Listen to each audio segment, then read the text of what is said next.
Shalom, selamat pagi Bapak Ibu yang terkasih dalam Tuhan Yesus. Kita bersyukur sama Tuhan.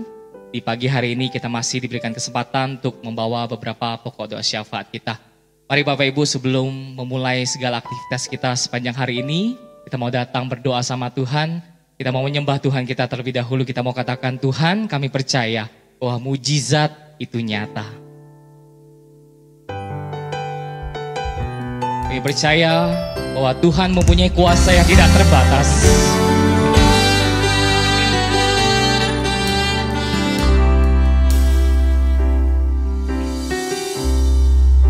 Sama-sama katakan, tak terbatas kuasa-Mu Tuhan,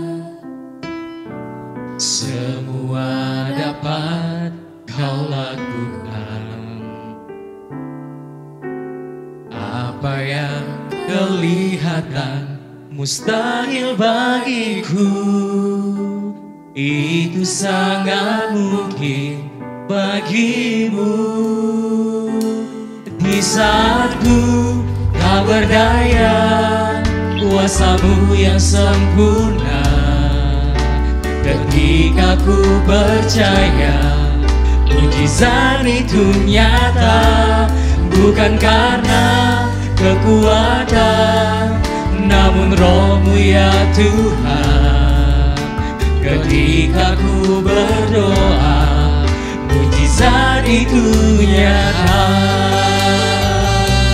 Terima kasih Tuhan. Sama-sama katakan, tak terbatas kuasa-Mu Tuhan. Kami percaya Tuhan, semua dapat Kau lakukan. Apa yang kelihatan mustahil bagiku, itu sangat mungkin bagimu.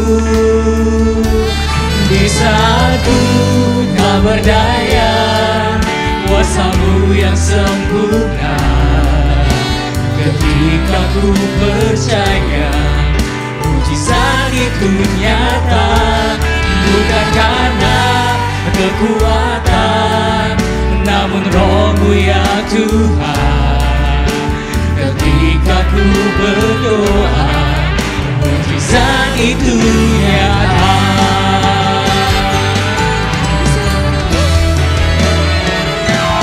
Di saat ku tak berdaya, kuasa-Mu yang sempurna. Ketika ku percaya, mujizat itu nyata. Bukan karena kekuatan, namun Roh-Mu ya Tuhan. Ketika ku berdoa, mujizat itu nyata.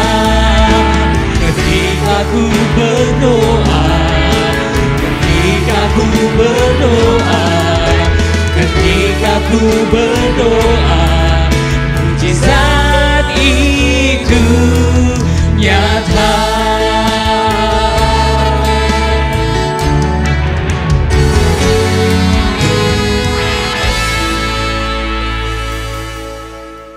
Selamat pagi Bapak Ibu saudara dikasih Tuhan. Senang sekali hari ini kita bisa kembali bersekutu dalam persekutuan doa pagi Key of the Day. Pagi hari ini saya ingin mengajak kita membaca dan merenungkan satu bagian firman Tuhan dari Injil Matius, pasal yang kelima 38 sampai ke 48. Kita tidak akan baca semua ayat ini, tapi saya akan membacakan 2 ayat saja dari bagian ini. Selebihnya Bapak Ibu bisa membacanya sendiri. Ayat 38 akan saya bacakan buat kita. Kamu telah mendengar firman, mata ganti mata dan gigi ganti gigi. Ayat ke-44 kita lompat, tetapi aku berkata kepadamu, kasihilah musuhmu dan berdoalah bagi mereka yang menganiaya kamu. Demikian jauh pembacaan firman Tuhan. Berbahagia setiap kita membaca, merenungkan dan melakukannya dalam kehidupan kita sehari-hari. Bapak Ibu saudara kasih Tuhan, beberapa waktu yang lalu kita dikejutkan dengan sebuah peristiwa sangat miris. Ada seorang dosen penggiat media sosial yang Bapak Ibu tahu inisialnya AA, yang pada waktu yang lalu dalam demo mahasiswa kemudian tiba-tiba dikabarkan seorang dosen ini atau penggiat sosial ini dikeroyok oleh sekelompok orang yang tidak dikenal. Secara membabi buta dikatakan Orang yang tidak kenal ini memukul, dan bukan hanya memukul, tapi menganiaya, bahkan nyaris menelanjangi, melecehkan seorang dosen ini. Bahkan ada satu orang konon katanya sambil berteriak, bunuh saja. Darahnya itu halal untuk kita. Karena dia sudah melakukan sesuatu hal yang tidak sepatutnya. Bapak Ibu, peristiwa ini munculkan banyak sekali perdebatan. Memunculkan kemudian saling selisih argumentasi satu dengan yang lain. Masing-masing mencoba memberikan argumentasinya, pembelaannya. Ada yang mengecam dengan keras. Ada yang berkata bahwa tindakan itu sangat tidak tepat, tidak berperi kemanusiaan. Bagaimana mungkin orang dianiaya dan kemudian dilecehkan begitu rupa di tempat umum. Tidak sepatutnya. Tapi saudara, ada orang juga, sekelompok orang ternyata menganggap hal itu adalah suatu hal yang wajar. Mengingat apa yang sudah dilakukan oleh orang tersebut yang selama ini dirasakan oleh kelompok ini sudah melakukan provokasi dan bahkan penistaan terhadap apa yang mereka yakini. Dan itu sangat melukai hati mereka. Itu sebab bagi mereka apa yang terjadi dengan orang itu adalah suatu hal yang pantas. Bahkan ada satu dosen di universitas ternama di Indonesia bahkan kemudian mengglorifikasi apa yang dilakukan oleh sekelompok orang ini terhadap seorang dosen dan pengajar sosial ini. Bapak Ibu, miris memang kalau kita memperhatikan peristiwa ini. Tapi kalau kita mau jujur, fakta ini hanyalah satu di antara sekian banyak peristiwa yang hari ini sedang terjadi dalam kehidupan kita. Kebencian dan kekerasan kalau kita perhatikan hari ini dipertontonkan dengan begitu vulgar, begitu terbuka di hadapan kita. Hanya karena kemudian kita beda prinsip, beda keyakinan, beda pandangan, beda persepsi. Kemudian orang itu gampang sekali dimusuhi. Orang gampang sekali diserang, orang gampang sekali dianiaya, bahkan diancam untuk dibunuh. Balas dendam hari ini sudah menjadi pilihan yang paling masuk akal dalam pikiran banyak orang. Mata harus diganti dengan mata, gigi harus diganti dengan gigi. Nyawa harus diganti dengan nyawa. Itu namanya keadilan. Jadi hari ini orang berpandangan bahwa kejahatan dibalas dengan kejahatan. Suatu tindakan yang tidak benar dibalas dengan suatu hal yang tidak benar. Itu bukan kejahatan. Hari ini itu dinamanya keadilan. Karena apa yang diperbuat orang, itu harus diterima oleh orang itu setimpal dengan apa yang diperbuat. Bapak Ibu, menjadi pertanyaannya adalah apakah betul balas dendam itu menjadi pilihan yang paling masuk akal dalam hidup kita hari ini? Apakah betul setiap hal yang kemudian buruk yang orang lain lakukan kepada kita harus kita balas dengan perbuatan yang buruk yang sama kepada mereka, bahkan lebih? Bapak Ibu saudara kasih Tuhan, kalau kita baca dalam teks bagian ini, firman Tuhan berkata, Tuhan Yesus memulai perikopnya dengan berkata, kamu mendengar sebuah firman, mata ganti mata, gigi ganti gigi. Bapak Ibu kalau kita perhatikan prinsip ini prinsip yang memang biblical, alkitabiah, dicatat di dalam catatan Alkitab. Memang ini adalah hukum yang kemudian diberikan Musa untuk kemudian diterapkan di tengah-tengah orang-orang umat Israel. Bahwa mata diganti mata, gigi diganti gigi. Tetapi saudara kalau kita perhatikan dalam catatan tentang hukum mata ganti mata ini, kalau kita perhatikan dalam konteks dalam perjanjian lama, dikatakan di sana kemudian hukum ini, itu atau prinsip ini, itu tidak diberlakukan secara halayak umum. Yang artinya hukum ini itu tidak diberlakukan untuk oleh setiap orang sesuka hatinya, untuk kepentingan mereka, tidak bisa.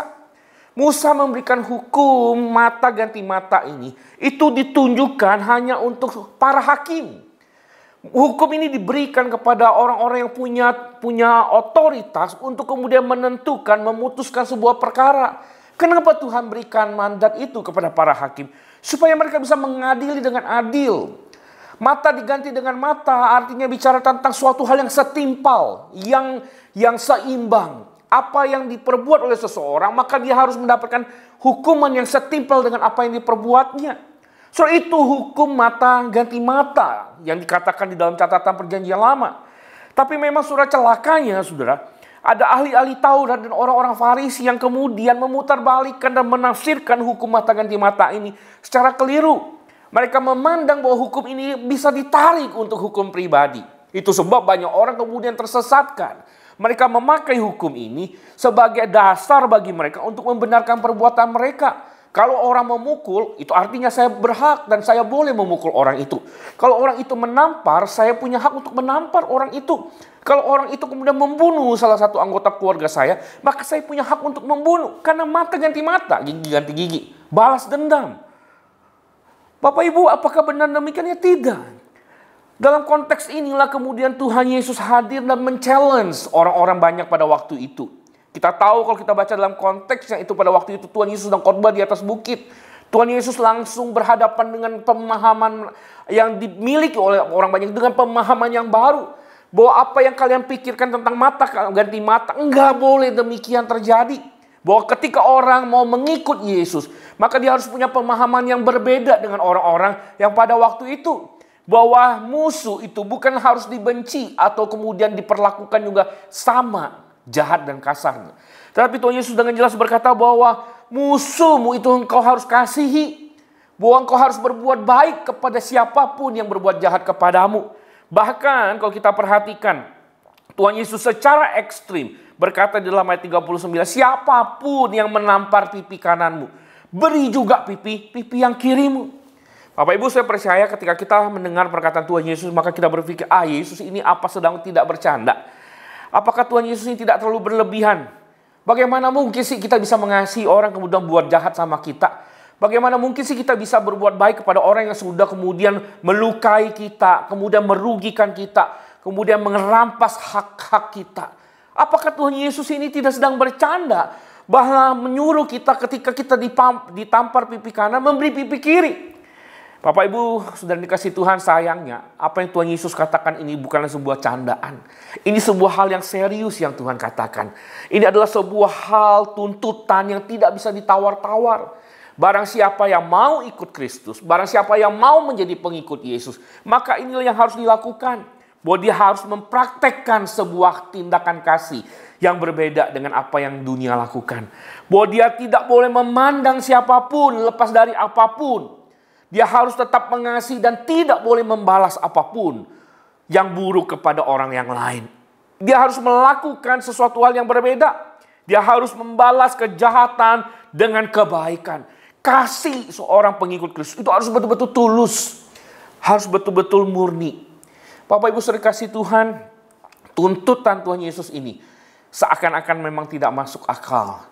Tapi tuntutan Tuhan Yesus ini adalah tuntut yang bukan tanpa dasar. Kenapa? Karena kalau kita perhatikan bahwa di dalam bagian ini Tuhan Yesus tidak hanya memberikan dua hal yang sederhana untuk kita pahami. Yang pertama, karena sifat Allah adalah kasih dan status kita adalah anak-anak Allah, maka saudara dan saya harus hidup dalam cara yang sama seperti Allah. Bukankah Allah itu mengasihi semua orang? Kalau kita baca dalam Matius pasal 4, pasal 5, 4-45, kita bisa melihat bagaimana Allah mengasihi semua orang tanpa terkecuali. Mau itu orang yang baik atau orang yang jahat, Alkitab berkata bahwa Tuhan memberikan hujan yang sama dan matahari yang sama untuk mereka. Itu artinya saudara saya pun harus berlaku cara yang sama seperti Tuhan berlaku. Kita harus mengasihi dengan cara yang sama bagaimana Bapa yang kemudian ada dalam hidup kita itu mengasihi. Dan kita mengasihi orang-orang yang demikian. Orang-orang yang baik maupun orang-orang yang jahat yang tidak benar. Yang kedua, bukan hanya karena sifat Allah dan karena status kita sebagai anak-anak Allah. Tapi yang kedua, Tuhan menekankan dan kita harus menjalani karena mengasihi itu adalah cara yang paling efektif untuk menyelesaikan semua konflik yang ada.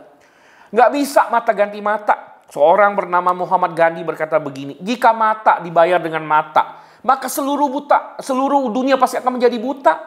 Kalau semua orang kemudian membalas kejahatan dengan kejahatan, kekerasan dengan kekerasan, kebencian dengan kebencian, maka tidak ada apapun yang bisa selesai dengan cara itu.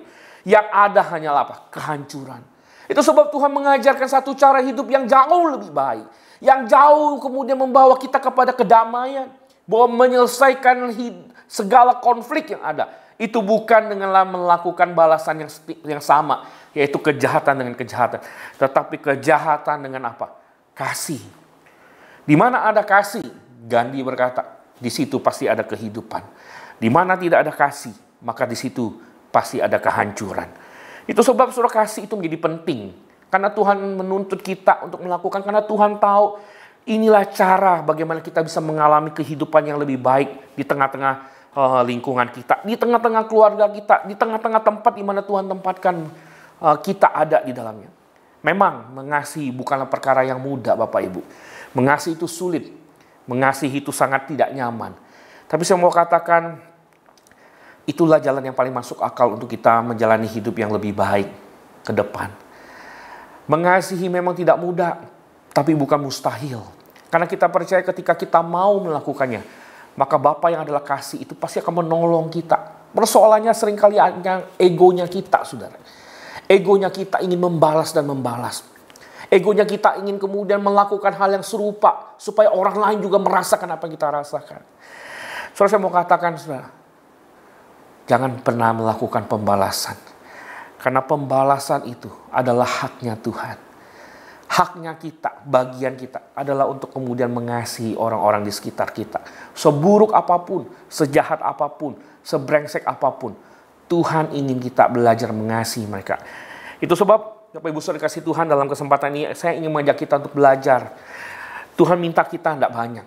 Belajar kasihilah musuhmu. Ada 3 hal yang sederhana yang Tuhan ingin kita lakukan hari ini.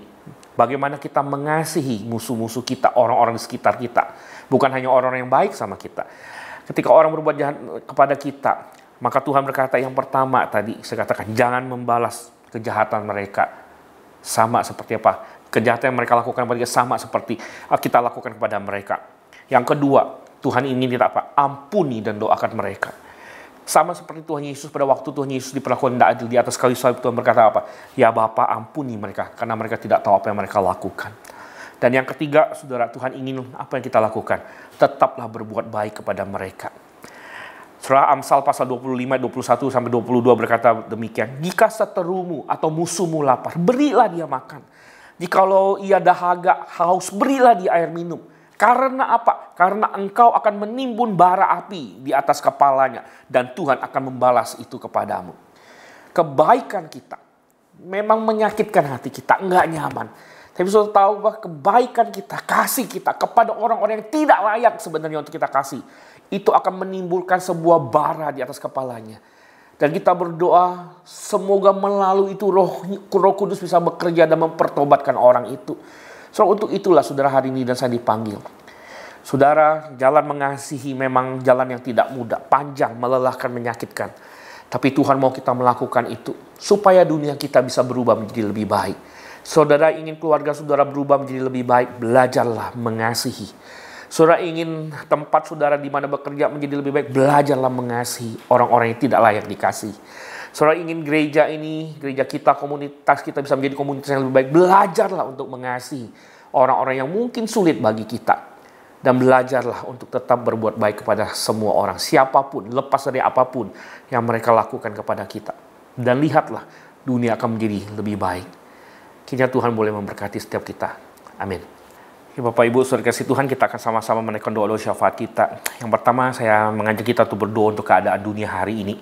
Kita tahu konflik Rusia dan Ukraina hari ini masih terus memanas dan bahkan kemungkinan perang rudal ataupun lain sebagainya itu tidak bisa dihindarkan. Kita doakan semoga apa yang mungkin bagi kita kayaknya nggak mungkin, biarlah Tuhan yang boleh menolong supaya pertikaian ini boleh terselesaikan. Kita doakan supaya Tuhan berikan kelembutan hati bagi para pemimpin untuk boleh memikirkan kepentingan lebih besar. Karena terlalu banyak kerugian, terlalu banyak negara yang kemudian mengalami dampak dari pertikaian. Mari kita sama berdoa yang Tuhan taruhkan kasih Tuhan dalam setiap para pemimpin dari dua negara ini. Mari kita berdoa sama-sama. Bapa di surga, kami sama-sama berdoa Tuhan menyerahkan untuk keadaan dunia di tengah-tengah kami hari ini, khususnya untuk pertikaian konflik Rusia dan Ukraina.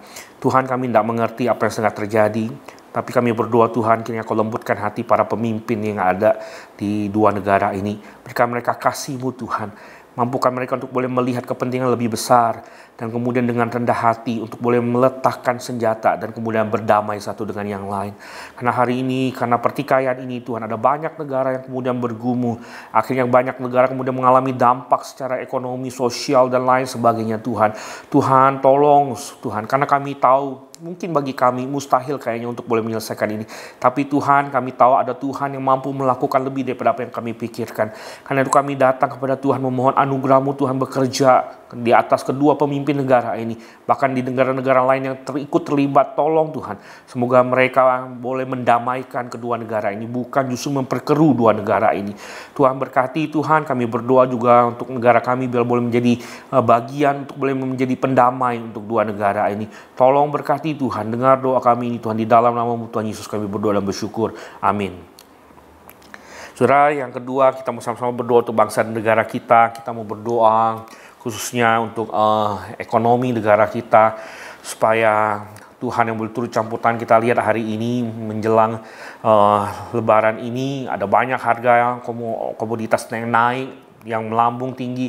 Kita berdoa supaya pemerintah boleh menentukan kebijakan yang tepat sehingga ekonomi tidak menyusahkan masyarakat banyak. Kita doakan juga untuk stabilitas politik di tengah-tengah persiapan pemilu yang akan datang. Ada banyak sekali masalah-masalah yang muncul. Kita doakan supaya riak-riak ini tidak kemudian menghancurkan rencana pemerintah kita yang sudah disusun dengan baik untuk negara kita. Mari kita berdoa untuk kedua hal ini.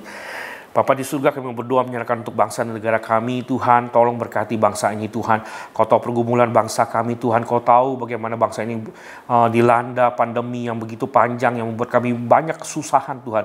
Dan banyak masyarakat yang bergumul dengan keadaan ekonominya. Tuhan, tolong pimpin pemerintah kami supaya boleh menentukan kebijakan yang tepat, khususnya di masa-masa Lebaran Idul Fitri ini Tuhan. Ada harga-harga yang kemudian melambung tinggi. Kami mohon Tuhan, kiranya Tuhan berikan hikmat pada mereka yang bertanggung jawab menentukan kebijakan ekonomi supaya semua boleh teratasi. Semoga masyarakat tidak kemudian disulitkan dengan segala harga-harga bahan-bahan pokok yang kemudian melambung begitu tinggi Tuhan. Tolong Tuhan juga stabilitas politik di negara kami Tuhan, menjelang pemilu yang akan datang ada banyak sekali friksi di dalamnya. Kami mohon semoga hal-hal ini tidak mengganggu jalannya pemerintah yang sudah dirancang oleh Pak Jokowi dan timnya untuk boleh membawa negara ini menyelesaikan tugas tanggung jawabnya dengan baik, supaya negara ini pun boleh berjalan dalam track yang baik. Tuhan, tolong bangsa kami Tuhan, karena kami percaya Tuhanlah yang empunya, yang punya otoritas, yang sanggup menjaga bangsa ini dari segala kehancuran. Terima kasih Tuhan, kami berdoa dan bersyukur di dalam nama-Mu. Amin. Yang terakhir, Bapak Ibu, kita mau sama-sama berdoa untuk gereja kita. Mari kita berdoa untuk gereja Pertumbuhan Jemaat yang ada di Kelapa Gading maupun Kerawang dan Solo.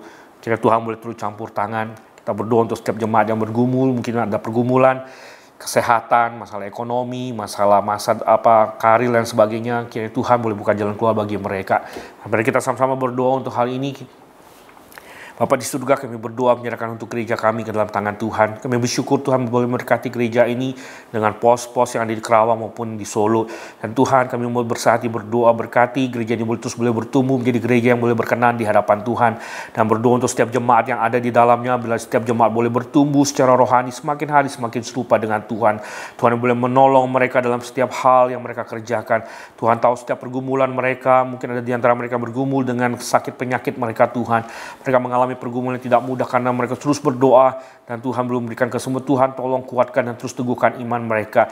Mampukan mereka terus bersandar dan berserah hanya kepada Tuhan. Tuhan boleh menolong juga jemaat-Mu yang mengalami kesulitan secara ekonomi, mungkin juga pekerjaan. Tuhan yang boleh bukakan jalan keluar bagi mereka. Tuhan yang boleh sertai, Tuhan yang boleh memberkati mereka dengan cara-Mu Tuhan. Tuhan, terima kasih karena kami terus berdoa menyerahkan gereja ini. Kami juga berdoa Tuhan untuk persiapan ibadah minggu ini Tuhan. Tuhan yang boleh menolong semuanya, rekan-rekan yang terlibat dalam pelayanan Tuhan yang boleh berkati, Tuhan yang boleh tolong mereka dalam segala hal yang akan mereka lakukan Tuhan.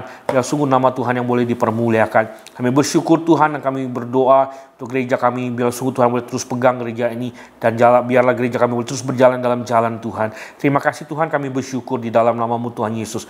Amin. Bapak Ibu, persekutuan doa pagi hari ini selesai.